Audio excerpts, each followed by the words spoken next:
2, 3. Alright, go ahead. Go ahead. Okay. Wait, you want me to start? Yeah, you're gonna start with the wiring. Okay.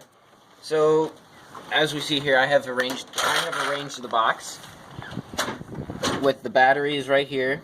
We have the battery charger to hook up in the wall. It's not very long. An extension cord would probably be required. We have it already connected to the battery, which are these 2 wires right here. We have the battery connected to the motor controller.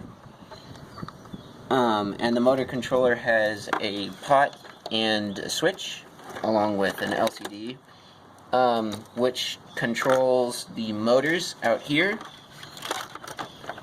And so, we have forward and back and stop.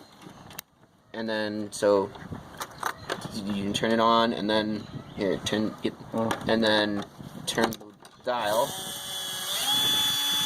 and then internal stopping, and then backwards, and then stop, and then forwards, and then stop again. And then we have our Arduino right here that we would have used to put in miles per hour. This is just a percentage for how fast it's going, a percent. This is where our soldering would be.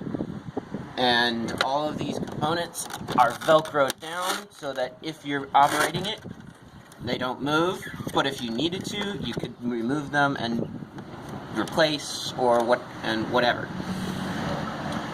When we were back in school, we added the latches to the box, so the latches can hold the seat, which Brad will get and show you right now. Which is the seat right here. We might need to move those motors out of the box. Yeah, so that it fits. Move the motors out. And then the seat goes on top of the box. Maybe. If we can get it aligned. There we go. And it latches down on the front and on the back. And it's not gonna move. Maybe. Is that latch having problems? There we go. There you go, you got it. Go ahead and take a seat in it, Brad. There we go. And then we would have our footrest Underneath, here, yeah. under here where my feet are, but since we have no bearings, we can't do that. Yeah. The steering wheel would have gone right here. The steering wheel would have been connected to the axle, which it would have been front wheel steering with rear wheel drive. As you can see where the motors are, that's where the motors would have been underneath. We ran the wire through a small hole in the back and sealed it, and then the wire itself would have been stapled to the board underneath as it went around all the way to where the motor is, and it would have kind of been like this underneath, but with the wheel attached. We couldn't attach to the wheel because we needed the metal cutting tool, The hacksaw and the wheels. And we don't have bearings. Or no, we had the wheels. We didn't have the bearings. If you want to show them the wheels real quick, just show one of them. A wheel. There's one of the wheels that would have been attached, but obviously without the bearings we can't put it in. On about right here. Yep. And right here for the front. Yep. And we just could have used some tacking, because this thing turns and we don't want that to happen. Yeah, we tried glue, but the glue didn't work, so we would have probably gone with tacking, but again, something we would need from the school. We put the frame together. This is the basic frame, without being at the school and having extra tools and stuff that we need. We didn't get the roll cage measured out and put on, so we skipped the roll cage. The underparts, which is the footrest, would have gone underneath here, underneath the board, and it crossed over to the other one. That would have been put in, but obviously without the bearings and the wheels up, there's no point to doing it.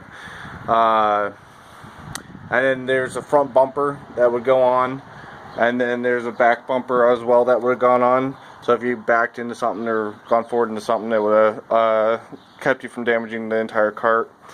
We got essentials. Yeah, the essentials. And then we got the box screwed down to the board so the box won't move. And the seat is properly latched to the box. We forgot to put the freaking seatbelt on. God damn it.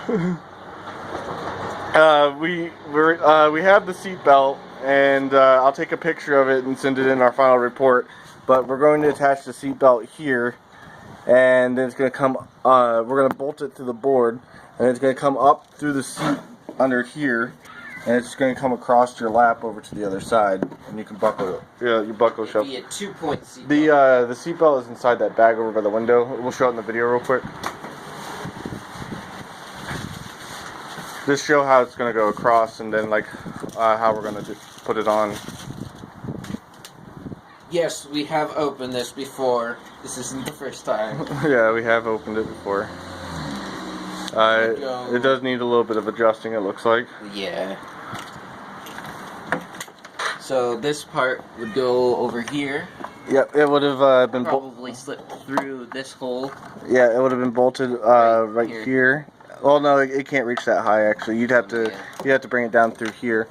So this is a little shorter than I thought it was going to be, but the bolt is going to go right here. I will take a picture of it. Make this longer. So this will. And then this goes probably through here, bolted on the other side, strapped around, and then through there and through in that.